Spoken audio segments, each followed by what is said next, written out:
Hello అందరికీ నమస్తే. Welcome back to our channel Dhanya today. ఇవాల్టి ఈ వీడియో వచ్చేసరికి మీరు ఒకవేళ డిగ్రీ కంప్లీట్ చేసి ఉంటే ఈ ఆపర్చునిటీ మీకోసమే. ఎవరైనా కూడా అన్ని బీటెక్ వాళ్ళకే ఉన్నాయి అనేసి అంటా ఉంటారు కదా! ఈ ఆపర్చునిటీస్ మాత్రం కంప్లీట్‌గా బీఎస్సీ, బీకామ్, బీబీఏ, బీసీఏ స్టూడెంట్స్‌కి మాత్రమే. ఇక ఆలస్యం చేయకుండా వీడియో అయితే చూసేద్దాము. ఇది Telangana state road transport corporation వాళ్ళు టీఎస్ఆర్టీసీ మహాలక్ష్మి పథకం ఏమో గానీ చాలా మందికి జాబ్స్ అయితే వచ్చే అవకాశాలున్నాయి. ఎందుకంటే మహాలక్ష్మి స్కీమ్ వల్ల బస్‌లలో రద్దీ కూడా పెరగడంతోటి ఎక్కువ మందిని రిక్రూట్ చేసే అవకాశాలైతే ఉన్నాయి. ప్రెజెంట్ అయితే 150 వేకెన్సీస్ రిలీజ్ చేసిండ్రు.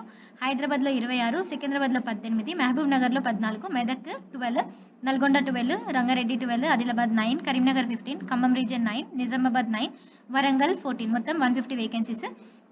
ఇవన్నింటికి సంబంధించిన క్వాలిఫికేషన్ వచ్చేసరికి మనకి ఎవరైతే బీఎస్సీ, బీకామ్, బీబీఏ కంప్లీట్ చేసిండ్రో వాళ్ళందరూ కూడా అప్లికేషన్స్ అయితే చేసుకోవచ్చు. 2021, 22, 23 కంప్లీట్ చేసిన వాళ్ళు మాత్రమే. ఇక జీతం విషయానికొస్తే మనం ఆన్‌లైన్‌లోనే అప్లికేషన్ చేసుకోవాల్సి అయితే ఉంటది. ఫస్ట్ సంవత్సరం 15,000 ఇస్తారంట. అంటే నెలకి 15,000, సెకండ్ సంవత్సరం 16,000, థర్డ్ ఇయర్ 17,000 పర్ మంత్. ఇట్లా 3 ఇయర్స్ అప్రెంటిస్ పీరియడ్ అయితే ఉంటుంది. ఓన్లీ నాన్ గ్రాడ్యుయేటెడ్ క్యాండిడేట్స్‌కి మాత్రమే అనేసి చెప్పిండ్రు. అసలు ఎట్లా సెలక్షన్ చేస్తారు ఏంటిది అంటే ఎన్‌ఏటీఎస్ షార్ట్ లిస్ట్ అయితే చేయడం జరుగుతుందంట. మీ సీజీపీఏ పర్సెంటేజ్ ఆఫ్ మార్క్స్‌ని బేస్ చేసుకొని అయితే ఇది ఉంటుంది. నెక్స్ట్ నో టీఏ, డీఏ అయితే ఏవి ఇవ్వడం జరగదు. సెలెక్టెడ్ క్యాండిడేట్స్‌కి ఒరిజినల్ సర్టిఫికేట్స్ అనేవి సబ్మిట్ చేయాల్సి ఉంటుంది.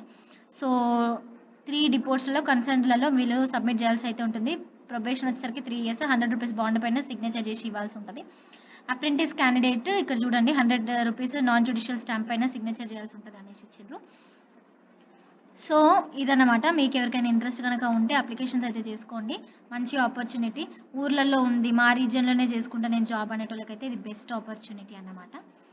ఇది ఇవాల్టి ఈ వీడియో. మీకు ఇందులో ఏమైనా డౌట్స్ గనక ఉంటే మీరు కాంటాక్ట్ చేయండి. అండ్ ఇక్కడ మనకి ఒక వెబ్‌సైట్ లింక్ కనిపిస్తుంది చూడండి. NATS.education.in అని. ఈ వెబ్‌సైట్ పోర్టల్‌లలో మీరైతే చూడాల్సి ఉంటుందన్నమాట. Thank you.